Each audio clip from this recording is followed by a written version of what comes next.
David's birth and historical setting. David was born in the town of Bethlehem, located in the territory of Judah, during the early years of Israel's monarchy. At this time, Israel had a king, Saul, but the nation remained politically unstable and lacked strong unity among its tribes. Israel's location placed it between several hostile neighboring nations, such as the Philistines, Moabites, Edomites, and Ammonites. These nations frequently attacked Israel or attempted to dominate its land and trade routes. The instability of Israel's government under King Saul, combined with constant external threats, created a national atmosphere of insecurity. This environment set the stage for a future leader who would have to guide Israel both militarily and spiritually. David's family background and anointing. David was the youngest son of Jesse, a man from the tribe of Judah. Because he was the youngest, David held the least authority within his family and was assigned work that required little status, primarily shepherding his father's sheep in the fields near Bethlehem. During this same period, King Saul repeatedly disobeyed God's commands, leading the prophet Samuel to announce that God had rejected Saul as king. God sent Samuel to Jesse's household to identify and anoint the next king. Samuel examined Jesse's older sons first, assuming one of them would be chosen based on physical strength and appearance. However, God instructed Samuel that the selection was not based on outward qualities, but on the inner character of the individual. After all the older sons were passed over, David was brought from the fields, and God identified him as the chosen king. Samuel anointed David with oil, marking him as God's appointed successor. Despite this, David did not receive political authority immediately and returned to shepherding, while Saul continued to reign. David's early service under King Saul. After his anointing, David continued his work as a shepherd until he was brought into King Saul's court. During this time, Saul began experiencing episodes of severe emotional and spiritual distress described as a tormenting spirit. Saul's advisors suggested that skilled music might calm him, and they recommended David because he was known as an accomplished harp player and a courageous young man. David was brought to the palace to play music for Saul, and his playing helped relieve Saul's distress. Saul appreciated David's skill and character and made him an armor-bearer, allowing David to observe royal affairs, military operations, and leadership up close. Although David had been chosen by God to eventually rule, he remained submissive to Saul's authority and served him loyally, gaining experience in government and warfare without holding any official power of his own. David and Goliath. Turning point in public recognition. While David moved between palace service and caring for his father's sheep, a major conflict developed between Israel and the Philistines. The two armies faced each other in the Valley of Elah, a location west of Bethlehem. The Philistines sent a champion named Goliath to challenge Israel to single combat, proposing that the losing side would become servants of the winner. Goliath's height, armor, and weapons greatly exceeded those of ordinary warriors, causing fear among the Israelite soldiers. David arrived only to deliver food to his brothers who served in the army, but he heard Goliath cursing the armies of Israel and mocking Israel's God. David viewed this confrontation not simply as a military challenge, but as a violation against God. Although young and without formal military experience, David offered to fight Goliath. King Saul doubted him, but David explained that as a shepherd, he had killed predators such as lions and bears when they attacked his father's flock, and believed God would likewise deliver him from Goliath. David refused Saul's armor because it hindered him, and instead chose a sling and 5 smooth stones. When the battle began, David struck Goliath in the forehead with a stone, causing him to fall, and then killed him using Goliath's own sword.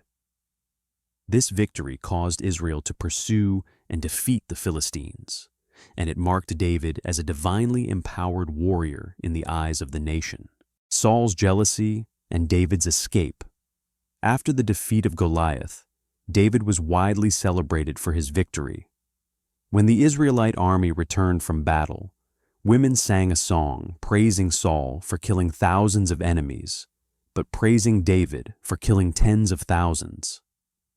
This comparison elevated David's reputation above Saul's in the eyes of the people. Saul interpreted this growing admiration as a threat to his authority, especially since he already knew God had rejected him as king. Saul became increasingly hostile and attempted to kill David multiple times. The first attempt occurred when Saul hurled a spear at David while he was playing music in the palace. Saul later offered David his daughter Michal in marriage, but with the intention of sending David to perform dangerous missions that might result in his death. David survived these attempts and married Michal after completing Saul's challenge of killing 100 Philistines, a task Saul expected would defeat him. As hostility intensified, David formed a close bond with Saul's son Jonathan, who recognized David's innocence and loyalty and aided his escape. Eventually, David fled from Saul's court and became a fugitive. David as a fugitive and the formation of his followers. Once David fled Saul's court, he moved from place to place to avoid being captured or killed. He first sought help from the priests at Nob, where he received food and the sword of Goliath. Saul later killed the priests of Nob for assisting David, demonstrating that Saul's jealousy had turned violent even against innocent Israelites.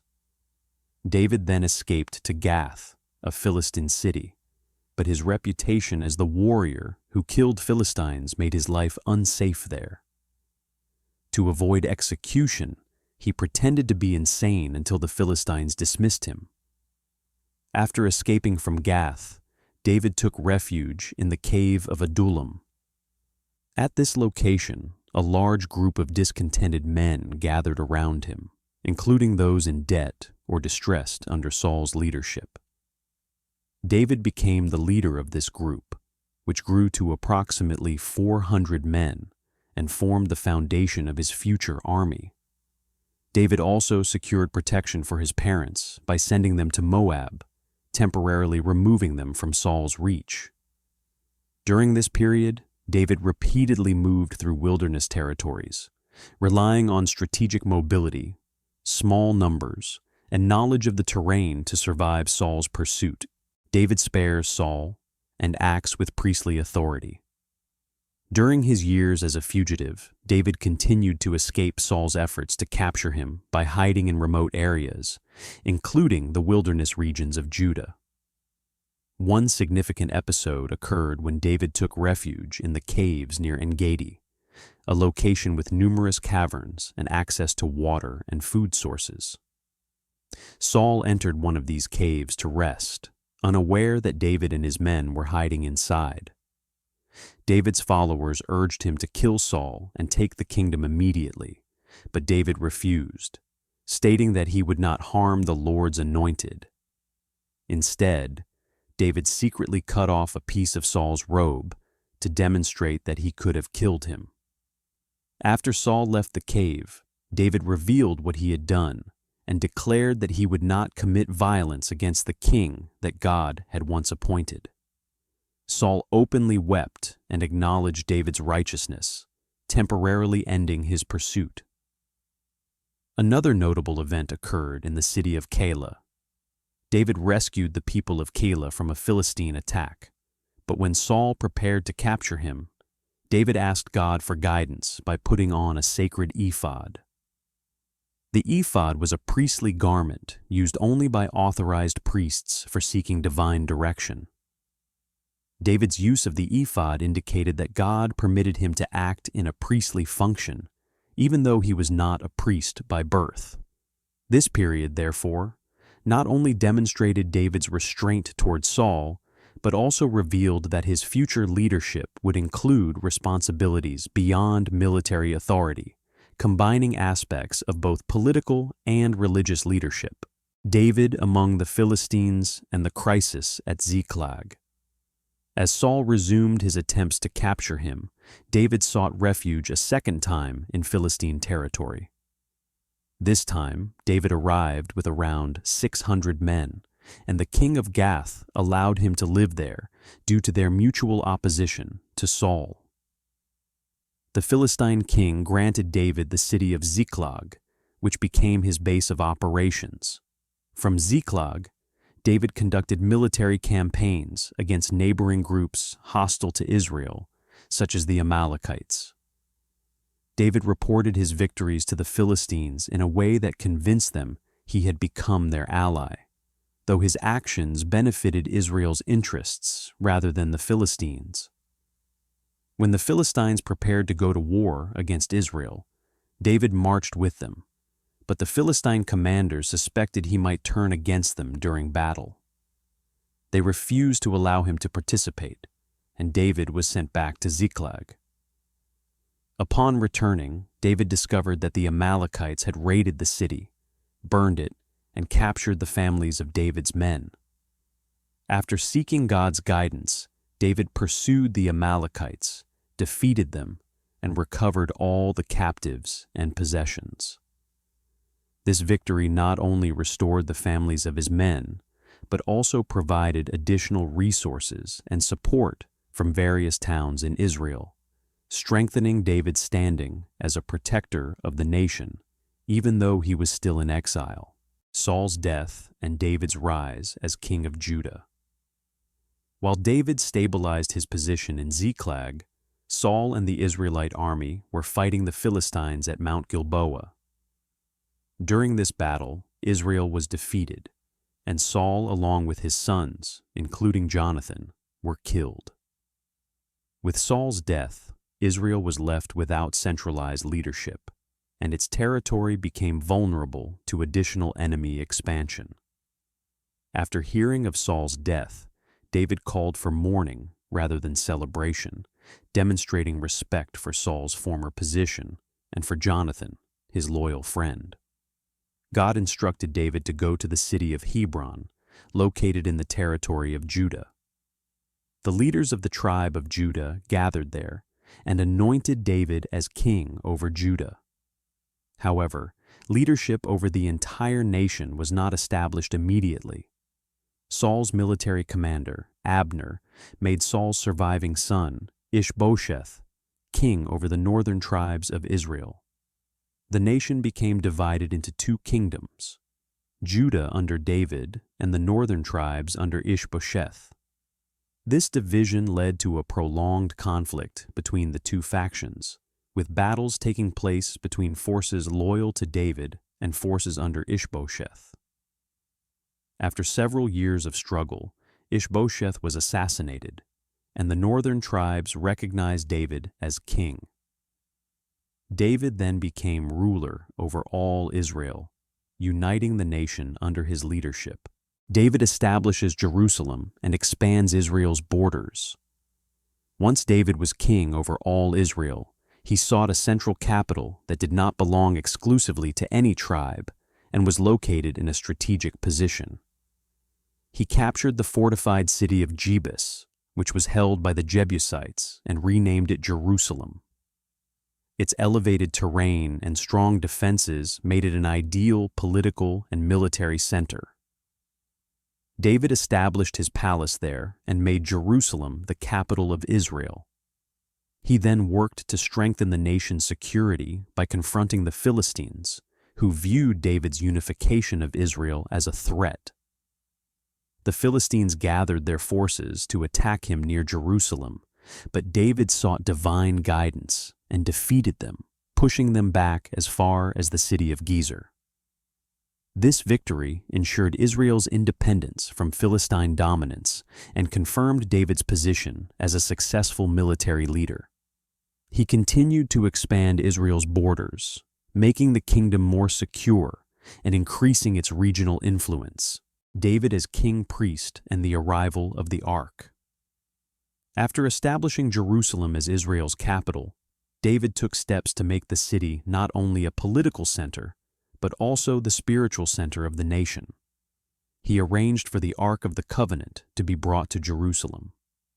The Ark was Israel's most sacred object, representing God's presence and covenant with his people. When the Ark arrived, David wore a linen ephod and offered burnt offerings and peace offerings. The ephod was a garment normally reserved for priests from the tribe of Levi, yet David, from the tribe of Judah, was allowed by God to perform actions associated with priestly service.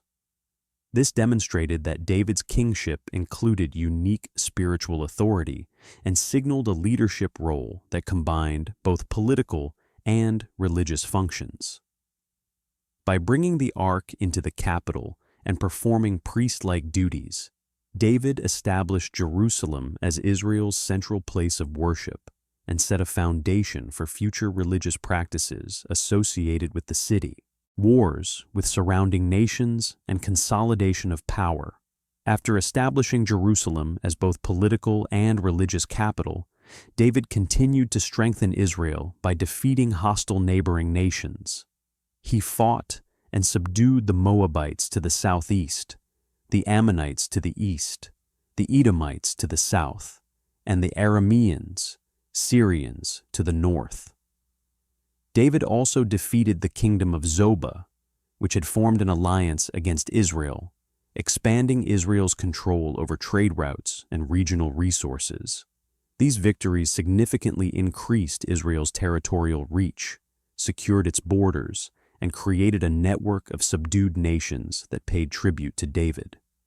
By defeating multiple enemies on every side, David transformed Israel from a vulnerable tribal nation into a dominant regional power. His military campaigns brought stability and wealth to the kingdom, and Israel reached its greatest size to that point under his leadership. David's sin against Uriah and its consequences. During a period when Israel's army was conducting a siege against the Ammonite capital, Rabbah, David remained in Jerusalem instead of leading the campaign. While at the palace, he saw a woman named Bathsheba bathing, and he sent for her. Bathsheba was the wife of Uriah, one of David's loyal soldiers. David committed adultery with her, and she later informed him that she was pregnant. To conceal the event, David summoned Uriah from the battlefield and encouraged him to go home to his wife, but Uriah refused out of loyalty to his fellow soldiers who were still fighting. David then arranged for Uriah to be placed at the front lines of battle where the fighting was heaviest. Uriah was killed, making it appear as a casualty of war. David then took Bathsheba as his wife. The prophet Nathan confronted David, declaring that his actions were evil and that his sin would bring lasting turmoil to his household. Although David repented, the judgment pronounced on his family led to ongoing internal conflict and tragedy, family conflict, and the rebellion of Absalom. The consequences of David's sin began to unfold within his own household. David's son Amnon assaulted his half-sister Tamar. David became angry when he learned of the violation, but he did not take action to punish Amnon. Tamar's full brother, Absalom, waited 2 years, then killed Amnon in revenge and fled to the territory of Geshur. After several years, Absalom returned to Jerusalem, but David refused to meet with him, leaving their relationship unresolved. Absalom used this estrangement to gain political influence among the people. He positioned himself as a more accessible alternative to David and persuaded many Israelites to follow him. Absalom declared himself king in Hebron, and David fled Jerusalem with his supporters to avoid civil war within the city. Absalom's forces pursued David, but during battle near the forest of Ephraim, Absalom was killed by David's commander Joab. David mourned deeply for him, but the rebellion was suppressed, and David returned to Jerusalem to continue ruling. Final years, census judgment, and preparation for the temple. Near the end of his reign, David ordered a census of Israel's fighting men without God's approval. A census in this context signified reliance on military strength rather than trust in God's protection. As a result, God sent a severe plague that struck the nation. When David saw the destruction, he pleaded for mercy and was directed to build an altar on the threshing floor of Araunah the Jebusite. David purchased the site and offered sacrifices there, and the plague stopped. This location later became the site where the temple of the Lord would be built. Although David desired to construct the temple himself, God told him that the task would be completed by his son. David spent his remaining years preparing materials, organizing priestly divisions, and giving instructions for the temple's construction. He also secured peaceful transitions of leadership by declaring Solomon as his successor and arranging the kingdom's administrative structure before his death. If you want to explore even further, the story doesn't end with these books. Several other ancient writings were completely left out of every major biblical canon. In this video, we walk through the books that were banned or excluded entirely and why they disappeared.